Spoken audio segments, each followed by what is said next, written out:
It's math, it's science. The system that is now designed isn't designed for the human needs. Time is money, but it's actually all around. Time is the most valuable aspect, but we do not value it on the right way. Money, the paper, the paper that actually has no real value, then it's gonna crash completely, I think.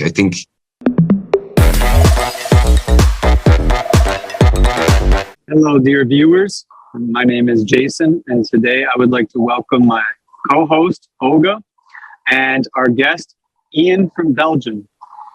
Before we get into it, I'm going to have Ian introduce himself, tell a little bit about what he does, where he's from, what he likes to do, and what brings him here. And then we're going to get right into reactions about TikTok videos. And this is a little bit of a different format, but we're going to watch a video and then we're going to react to it and share what we think about it, what we feel about it, and what our understandings relate to the global society as a whole in regards to the video. So without further ado, Ian, please tell our viewers about yourself. Hi, I'm Ian Gijsels. I'm from Ghent, Belgium. I'm a creative person. I like to make film. I develop software. I have a little community where we try to make it a little better and try to find a new way of living.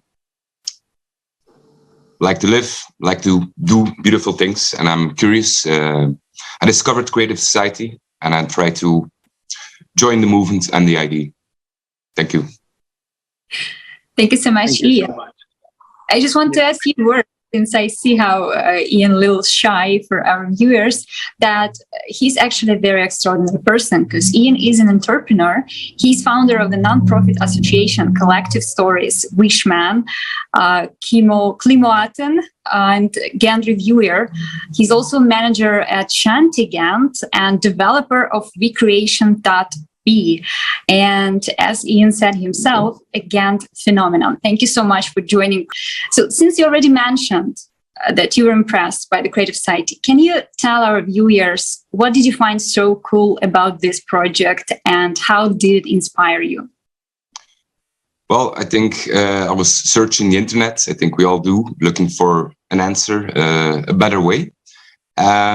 I found it just on the internet. I read the 8 foundations, and for me it felt right. I think now in a world where there's a lot of change going on, a lot of people finding themselves in a way of living that is not fitted to the human design, and I think we're all feeling the need to change, to have a creative society and a way of living that is more fitted to who we are and our creative possibilities. And for me, it felt right. And I was like, all right, I think that's the way to go. And I think in the online possibility that is now before us, we need to use it for advantage, and unite the people all around the globe and create a creative society. I like that. And it's necessary, that's for sure. Thank you so much, Ian. You know, when we were discussing Creative Society with you and this very diverse project in Creative Society, we are finding problems which humanity is facing and also finding solutions, how we can bear all those crises. And I remember when I asked you, which problems Belgian people are mostly worried about. First, you were saying always financial problems. And that was a little surprising for me. I must confess that in my world, Belgium was a place of this, perfect world where people are not worried about anything. And maybe it was, in my mind, the most financially safe and stable place in the world. And now I see that it's just kind of an illusion that we all have in our minds, that where we live, it's a difficult place, but somewhere else there is a wonderland where everyone is happy, safe, and so on. But what we see in real, when we investigate the situation in the world, that everything is interconnected and there is no one place which can just isolate and live happily, safely, and isolate their people from all the problems which are happening in the rest of the world. And you know that 7th of May, we held a huge conference called Global Crisis. We are people, we want to live. This beautiful name just speaks for itself, that it's about us people and how we can live as humans, not just surviving as it's happening now in the world. And since you mentioned financial problems, and we were really digging into this problem, trying to get to the bottom of it, we want to show you a video from the forum. It won't be a short TikTok video, so please get ready for 6 minutes, but you can stop any moment and comment. We would love to hear any thoughts of yours, any feedback. So let's just watch together. So let's go. Yeah. Did you know that almost all of the planet's resources are concentrated in the hands of a small group of people? Today, only 1% of people own more wealth than the rest 99% of the world's population. And the trend is that this world's wealth is flowing into the hands of this 1% at a great speed. Since 2020, the wealth of the world's 10 richest men has more than doubled. Their wealth during the pandemic increased at a rate of $15,000 per second, or $1.3 billion a day. Meanwhile, the vast majority of the population was only becoming poorer. The number of beggars living on less than $2 a day has increased by 160 million. According to WHO, every day, more than 25,000 people die of hunger and more than 5,000 die of lack of water and unsanitary conditions. At the same time, 1% of people who own the world's corporations, banks, and stock exchanges have a tremendous amount of money on their accounts as a debt load, which would be enough to solve not only the problems of hunger, lack of water and food, but all the material problems of humankind in general. Why did this happen? And why is this situation only getting worse every year? The reason is a consumerist format of our economy, which is based on unlimited accumulation of private wealth or capitals. The world economy is growing due to the growth of huge corporations owned by individuals in our world. These global corporations become like monopolies, killing and taking over national small and medium-sized businesses. And the more capital is in their hands of a few, the faster they get richer and the faster billions of people are becoming poorer. Growing like a huge octopus, world corporations and their owners influence national governments. They lobby their interests, promoting their business, getting cheap labor, buying up natural resources for peanuts, and destroying the environment. We as a society have long had no control over what is going on. Even governments are no longer in control, falling under the power of interests of a few. Poverty, hunger, and inequality are not the worst of what this unlimited enrichment leads to. By getting unlimited wealth in their hands, they gain unlimited power. This becomes the cause of military conflicts. After all, wars are not started by ordinary people. The cause of wars is a competition of big capitals for spheres of influence, resources, and markets. World military expenditures over the last 20 years amounted to $35.5 trillion. While millions of us die in these wars, the few simply earn huge capital on that. In the consumerist format, wars have always been and remain a profitable business. This format is so inhumane that human lives have become just a means to make money. It's just business, nothing personal. And each of us understands that this is not normal. It is monstrous. No one wants to live in a world where their life is worthless, where there is no stability and security, where we have to survive but not live. Today, we're all hostages to the conditions of the consumerist format because we are all divided, silent, and inactive.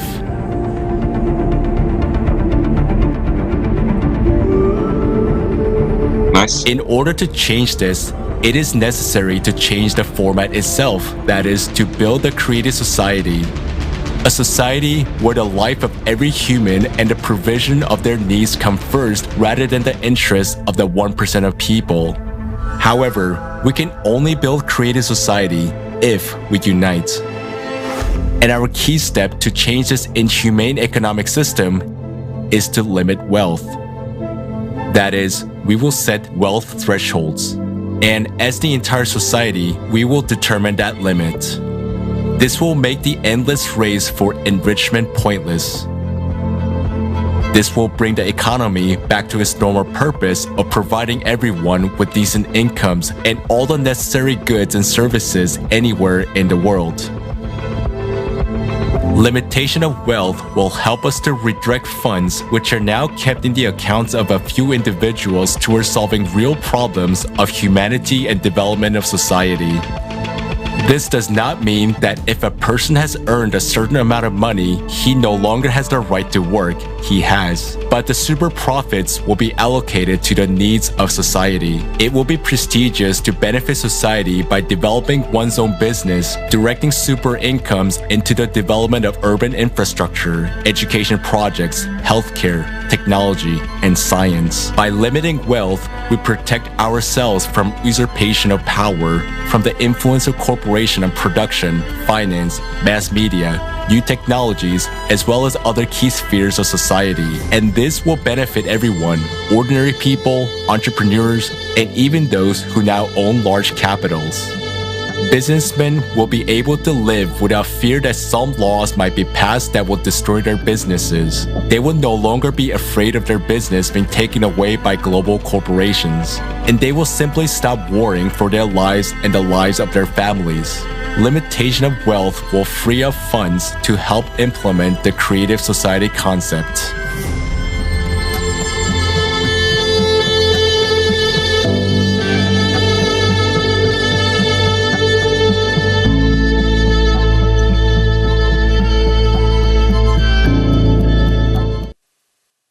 Yes, beautiful. Very nice video editing. Yeah, do I give my reaction? Compliment as from a video director, by the way. Yeah. Thank you so much. The content for me in the beginning, it's clear, and it's like, yeah, it's the message we all know. So I like that it's summarized, like, hey, there is something wrong in our current system, and I like that it's explained on like an objective way, like, hey, just this is how it's going now, and if we keep doing that, we're gonna get struck down, because on a way it's math, it's science. The system that is now designed isn't designed for the human need. I do have my questions about, I understand the limitation of wealth, but I have also thought a lot about it. I have an other perspective on it. What I find really is interesting is the world turns about money. Money is really important. If you have money, you can dehumanize someone. So everybody has his price. I think that's really interesting, but also very dangerous. That money, the paper, the paper that actually has no real value, that the way of transaction products and services and time, that transaction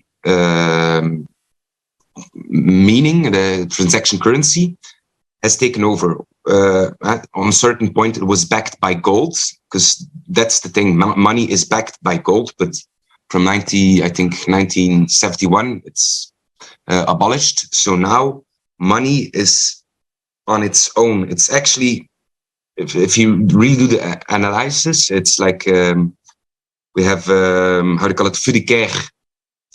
It's not real. It's money. The real value is actually the humans, the people who are using it, the trust in it. So if on a certain point, and that's I think gonna happen, people are gonna like, all right, what it's worth, it's what we trust in, then it's gonna crash completely. I think on a way, it's the money. It's a really big scheme, but it works because a lot of people use it, and it keep keep the basic. It makes sure that products and services are getting exchanged. That's the main goal of money. But the transaction meaning, the transaction currency, has risen too much above its just usage of products and time. What the research I'm doing together with a professor from the university, what if we have our own local currency? You see the total crypto and digital rage, and I think not per se the crypto is very important, but the gates it opens because you have a currency that is backed by data, and data has become really important now these days. And you have a currency that a local community can use to exchange products and service, and that becomes also something that gives a value to the community. I think that's a really interesting way, because I understand the concept of the limitation of wealth, but I think the monopoly game we're now playing with the US dollar, the euro, that game, it's already long been won by the 1%. And it will be, I think, impossible to change that one monopoly game. It won't be possible to change that game. I think we need to, with cardboard, with some markers, make a new monopoly game. Like, hey, we're going to make it less dependent on the big, but we're going to focus on the small communities who are making local products, who are making valuable services. And the time exchange can, I think, have a new possibility. If we have a new kind of currency system, where it's also possible to add the data, because I think the data is very, very important, because time is now not valued actually for what it is. Time is money, but it's actually all around. Time is the most valuable aspect, but we do not value it on the right way. And I think if time would be valued on in the same way as money, then I think their time would be valued. The time that the gardener puts in his work to create a beautiful aubergine or a tomato or a carrot, doesn't matter. It's like, and then, yeah. So for me, like what I see, the wealth game, the dollar, the US, the whole Fugazi system, I don't believe in it. I don't like it. I play it. You have to do, because the world runs on money.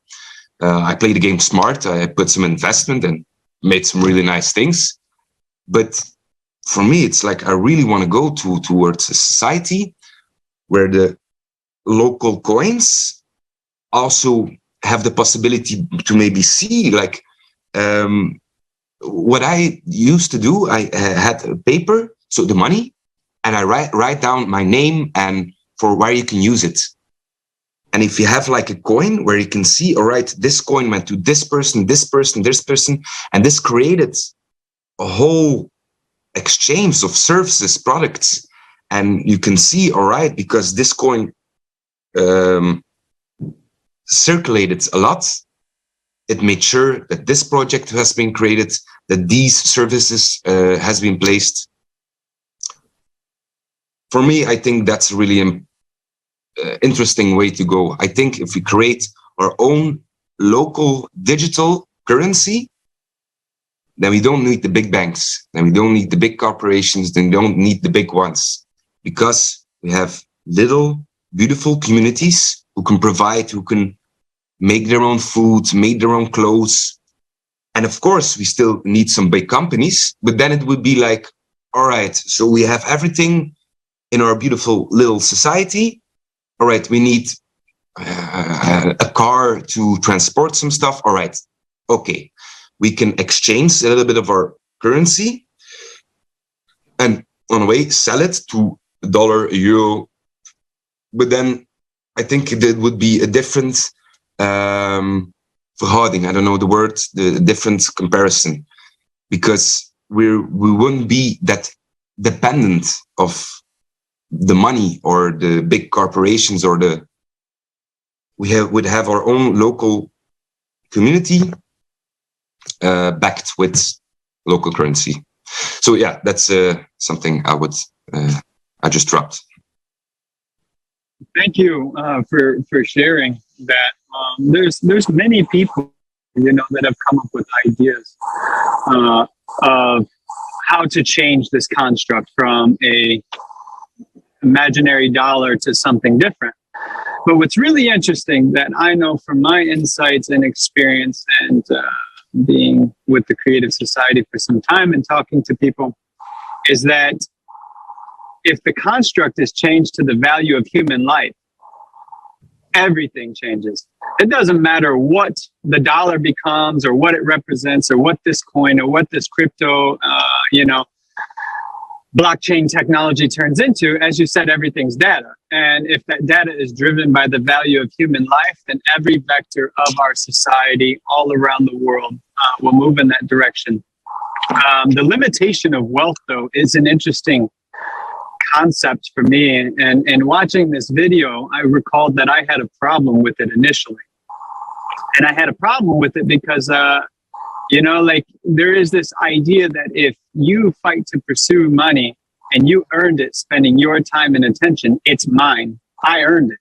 I put my effort into it. And so that's one side of it. But the other side of it is ignoring the fact, and you can only look at it from that side, I realized, if you ignore the fact that you have responsibility to society, right? You now have power. You now have leverage. You now have the ability to make lives better. And I think the degradation of our values, as that video, like you said, was well put together, exemplifies that those who took that responsibility forgot the moral imperatives. And most people forget those moral imperatives until they're on their deathbed, and then they give away to some philanthropic organization, they give away land to some state, or they spend money to raise up some army somewhere, right? But if our values change, then people will understand that responsibility more. And of course, a limitation of wealth can happen, I feel. But also in that, what do most people pursue money for? Most people pursue money to take care of their loved ones around them, to change the society that's around them. That's what they initially pursue money for, is they want to get out of the hellhole that they're in and make life better for other people.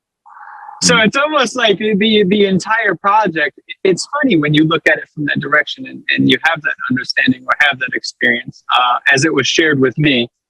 That particular experience was shared with me because I never looked at it like that before. But I think that video did a wonderful job putting all that out on the table in such a short amount of time, in 6 minutes. And I really appreciate you sharing your ideas too, because you understand that it needs to change. It has to change. Like we're already going backwards. We need to go forward. Right. Yeah. So thank you for sharing your reaction. What about you, Olga? What do you think? I totally agree with you guys. First of all, we need to change monetary system, that's for sure, because now what we see in society, money control us. And I love the saying of one of our dearest friends that the problem is not that we have rich people, not even that we have very rich people. The problem is that we have poorness, that we have poor people. That's the problem. And I see that this gap is growing with years. And it's very shocking and interesting to notice as an ordinary person that after crises which we are facing, as pandemic, economical crisis, there are people who are getting extremely richer, not just richer, but like 10 times, 20 times, billion dollar times richer. And that's very sad that problems which we are facing as humanity are being used for getting someone richer. So I love the video. I love the idea. And I also love the idea that in creative society, it will be popularized to use money, to use wealth to help society. So there will be a real competition who will help more. And it will be a really proud moment to get super rich, because it will mean that you will make society super prosperous too. You will make this huge investment. And that, I think, why God gave us this competition ability, let's say. So thank you so much, both of you, for sharing your ideas. And I'd love to continue with a few more videos now from TikTok, because we have very popular accounts on TikTok by creatives of Creative Society and of Global Crisis, our last conference. And I remember, Jan, that you mentioned that in your country and you personally are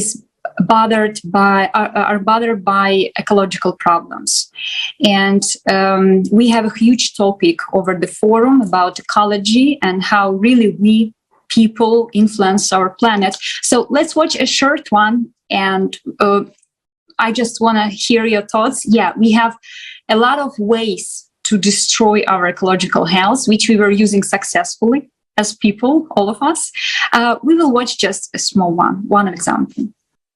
Another serious problem of our time is that there are no accessible and safe technologies for waste disposal. Our planet has become a giant landfill. For example, less than 10% of plastic is recycled. The rest we just throw away. Entire garbage islands have already been formed in the ocean. Microplastics have been found in the ice in Antarctica in 83% of tap water samples, and even in mothers' placentas. But it's a poison that contaminates people and nature.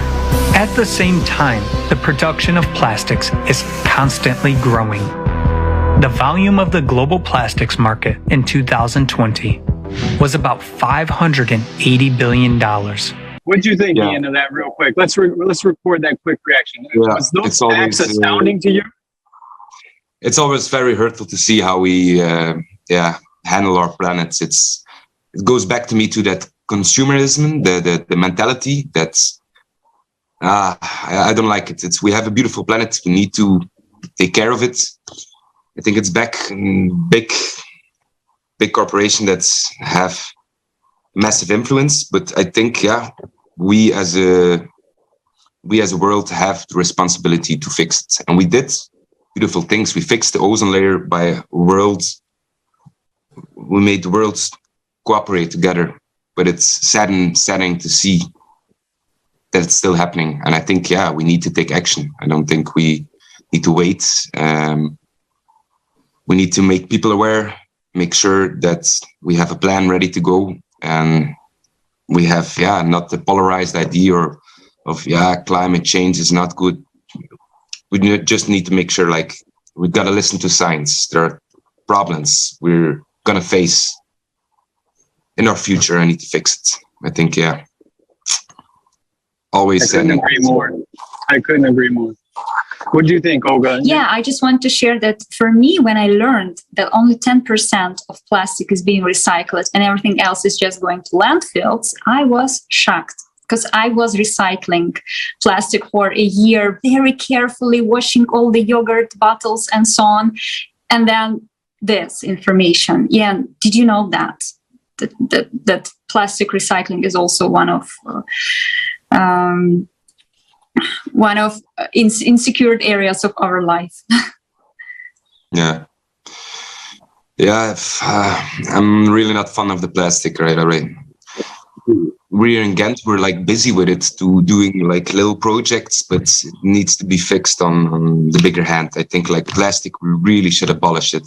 It's nice we don't have plastic straws anymore, but it's like, all right, we need to make an alternative for plastic that doesn't screw up the planet. I think that's an action plan that's like really need to be fixed, like fast. I think from big corporations who are making a lot of waste. I'm like, right, you take your responsibility. You're earning a lot of money, not paying a lot of tax, so get your investments right on fixing the planet.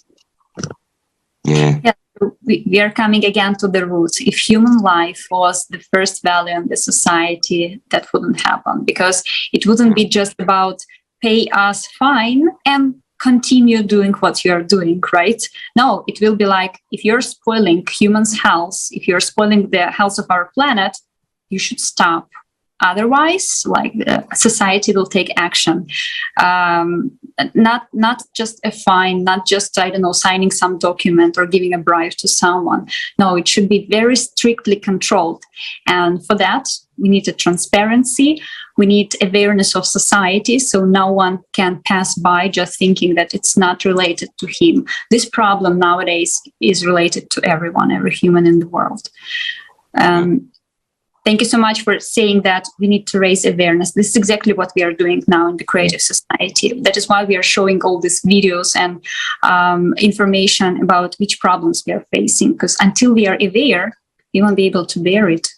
Yeah, it goes back to what Jason said, like we should really change the construct of value, that it doesn't on profit but like on human life. If that would be installed, a lot of things would change. It would be not around the profits, but it would be around human life.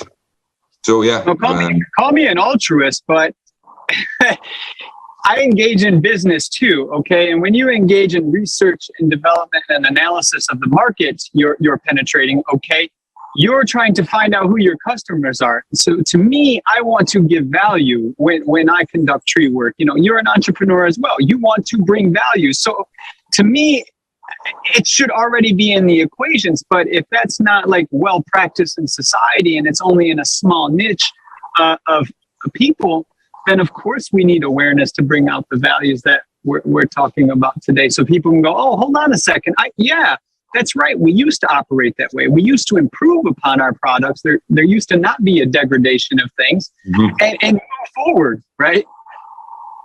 Yeah, totally agree.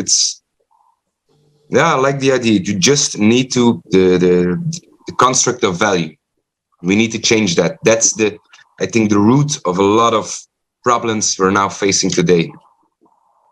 And it just got so out of hand. So we need to really deconstruct some systems, but it's necessary, else we're gonna go in a dark way. Cheers. Thanks for Thank you, guys. We were gonna watch also some videos about technologies, but I just don't want to make this video too heavy for viewers. 30 minutes is like a very good time for getting their attention. So I will just invite everyone who will watch this video to watch a full forum called Global Crisis. We are people, we want to live, to get acquainted with the problems we are facing as humanity, but also with solutions, technologies, amazing innovations which we can use to bear this crisis and live as one solid united society.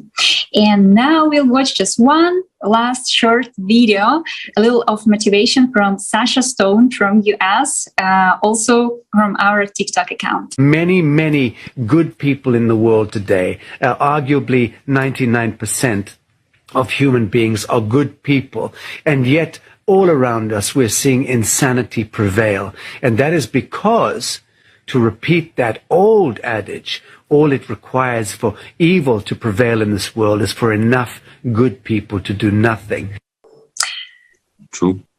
I'm not going to add to that. I was going to say something very smart and intelligent, but that's really the root of everything. And thank you, Ian, for showing us and our viewers and being with us today. And, because learning should lead to action. Yeah. If you learn something, it should lead to action.